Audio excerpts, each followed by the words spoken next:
Le mont Aiguille, localisé sur la commune de Chique-Chiliane, est une dent avancée de la falaise orientale du massif du Vercors, à la limite du Trièves, au sud du département français de l'Isère, en région Auvergne-Rhône-Alpes. C'est une des 7 merveilles du Dauphiné. L'alpinisme rocheux, sur roches calcaires, y est pratiqué, en particulier sur la face nord-ouest. Il est entièrement compris dans le périmètre de la réserve naturelle nationale des hauts plateaux du Vercors. C'est un espace avec une réglementation spécifique, le bivouac qui est, par exemple, interdit, sur la pelouse sommitale, depuis 2022. Géomorphologie. D'un point de vue géomorphologique, c'est une butte témoin, c'est-à-dire une structure laissée par l'érosion autour d'elle, du plateau dont elle faisait à l'origine partie.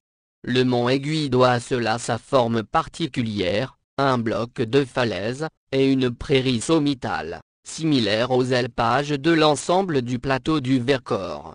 Géologie. Le mont Aiguille est une écaille calcaire, auparavant rattachée au reste du massif du Vercors. La base est constituée par un ensemble de calcaire tendre, et de marne surmontée par une muraille, elle-même composée d'une épaisse série de couches calcaires plus rigides. Sa morphologie résulte de la différence de comportement des couches, face à l'érosion. Au cours de la formation des Alpes, les couches de calcaire, tapissant alors le fond de la Thétis, ont été soulevées, plissées et fracturées.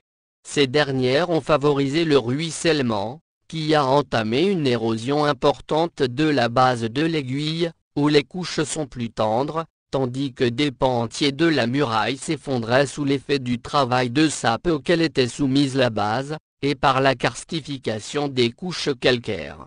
Les innombrables failles actives, entre le mont Aiguille et le massif du Vercors, puis le rabotage de flanc oriental du massif du Vercors, par les glaciers au cours des différentes glaciations de l'ère quaternaire, ont permis son isolement actuel. Dimensions. Altitude, 2087 mètres, hauteur du dôme, 1653 mètres, 1837 mètres, hauteur du Chicot, pilier sud-ouest, 250 mètres, pilier nord-est, 350 mètres, longueur, 900 mètres, largeur maximale, 130 mètres. Faune et flore. La faune présente est relativement peu diversifiée du fait de l'isolement de la zone sommitale. On y observe cependant quotidiennement des bouquetins des Alpes. Des campagnols des neiges y sont également présents, et ce sont les 2 seules espèces de mammifères qui y sont connues. Dans les airs, les vautours fauves, gypaètes barbus, et aigles royaux, peuvent être observés assez facilement. Le ticodrome échelette accompagne souvent les grimpeurs durant leur ascension. La pelouse sommitale accueille parfois quelques lagopèdes alpins, qui viennent probablement des hauts plateaux du Vercors. La flore du mont Aiguille est sa principale richesse. Plus de 130 espèces de plantes ont été inventoriées à son sommet, et la composition de sa prairie est unique, et fait l'objet d'un suivi, réalisé par le Conservatoire botanique national alpin.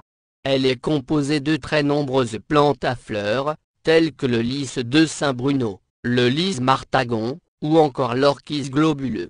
Les parois sont également très riches, et on peut y observer, entre autres, la primevère oreille d'ours, ou le saxifrage du Dauphiné. Histoire, exploit.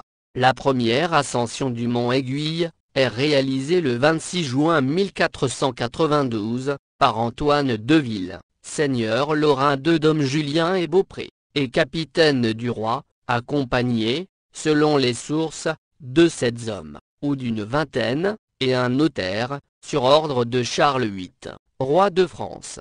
Des échelles et des pitons ont été utilisés pour réaliser cet exploit, qui est généralement considéré comme l'acte de naissance de l'alpinisme. Jusqu'ici dénommé mont inaccessible, le mont est dès lors baptisé Aiguille-Fort. La seconde ascension est réalisée seulement en 1834, par des habitants des villages situés en contrebas. Henri Giraud, chef pilote à l'Aéroclub du Dauphiné et aviateur en montagne hors pair, fut le seul à jamais atterrir sur sa prairie sommitale, d'abord le 27 août 1957, avec un Piper Club 4, et le 22 mars 1960, sur ski, avec un Chouka Super Club. Il réalisa par la suite de nombreux atterrissages avec passagers. Pierre Tardivelle a descendu à ski la voie des Tubulaires, le 27 janvier 1992, à l'occasion du 500e anniversaire de la première ascension. Écrit légende. La prairie sommitale. Les légendes qui se rapportent au mont Aiguille ont parfois retenu l'attention des princes.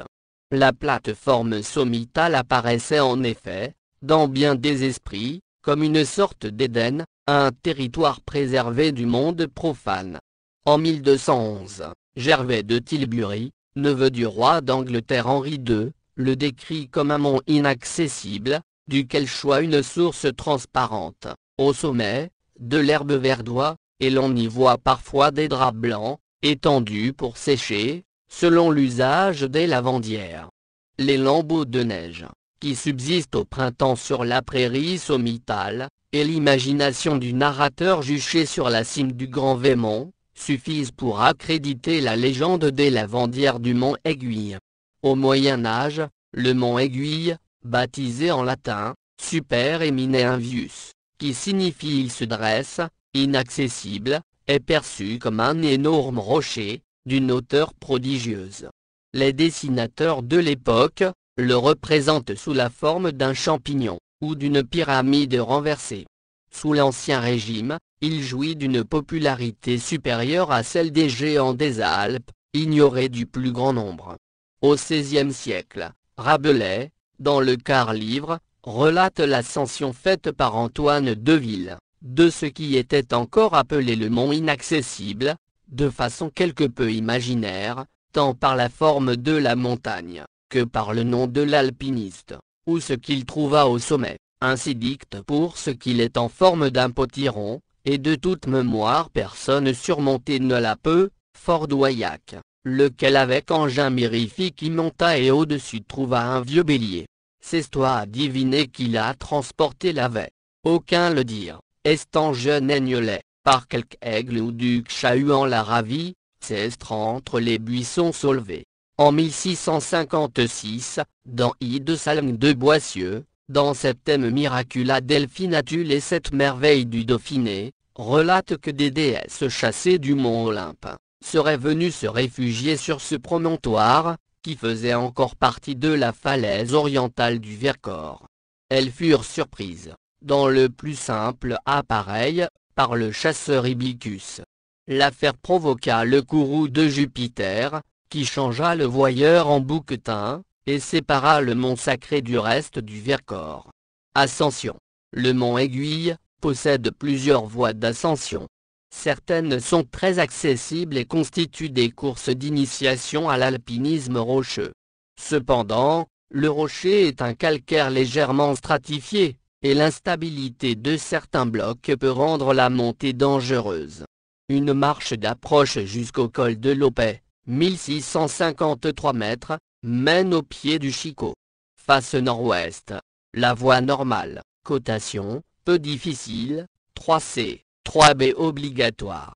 La tour des Gémeaux, cotation, difficile, 5C plus grand que 5B. Autres voies, cotation, très difficile, à extrêmement difficile. Face nord-est. Cette partie reste très instable, bien qu'elle ait été équipée de voies, jusque dans les années 1950. Son effondrement a même entraîné la croix sommitale. Itinéraire dangereux. Face sud-ouest. 3 voies, cotation, TD, 6 à 6C. Face sud-est. Voie du 29 mai, TD à 1/5B. Panorama.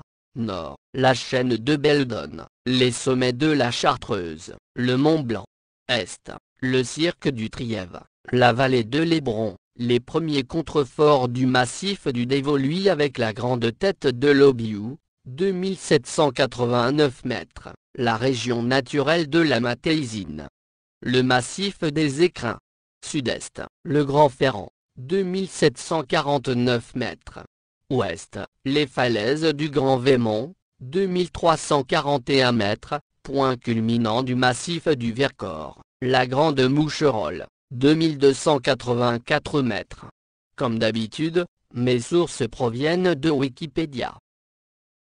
Le mont Aiguille, localisé sur la commune de Chique-Chiliane, est une dent avancée de la falaise orientale du massif du Vercors, à la limite du Trièves, au sud du département français de l'Isère, en région Auvergne-Rhône-Alpes.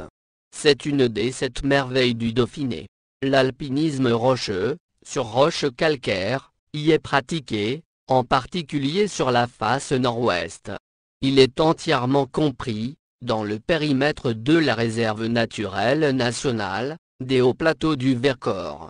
C'est un espace avec une réglementation spécifique, le bivouac qui est, par exemple interdit, sur la pelouse sommitale, depuis 2022.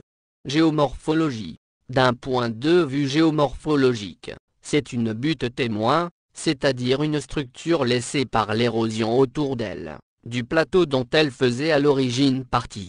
Le mont Aiguille doit à cela sa forme particulière, un bloc de falaise, et une prairie sommitale, similaire aux alpages de l'ensemble du plateau du Vercors. Géologie. Le mont Aiguille est une écaille calcaire, auparavant rattachée au reste du massif du Vercors. La base est constituée par un ensemble de calcaire tendre, et de marne surmontée par une muraille, elle-même composée d'une épaisse série de couches calcaires plus rigides. Sa morphologie résulte de la différence de comportement des couches, face à l'érosion. Au cours de la formation des Alpes, les couches de calcaire, tapissant alors le fond de la Thétis, ont été soulevées, plissées et fracturées. Ces dernières ont favorisé le ruissellement, qui a entamé une érosion importante de la base de l'aiguille, où les couches sont plus tendres, tandis que des pans entiers de la muraille s'effondraient sous l'effet du travail de sape auquel était soumise la base, et par la karstification des couches calcaires. Les innombrables failles actives, entre le mont Aiguille, et le massif du Vercors, puis le rabotage de flanc oriental du massif du Vercors, par les glaciers au cours des différentes glaciations de l'ère quaternaire, ont permis son isolement actuel. Dimension. Altitude, 2087 mètres, hauteur du dôme, 1650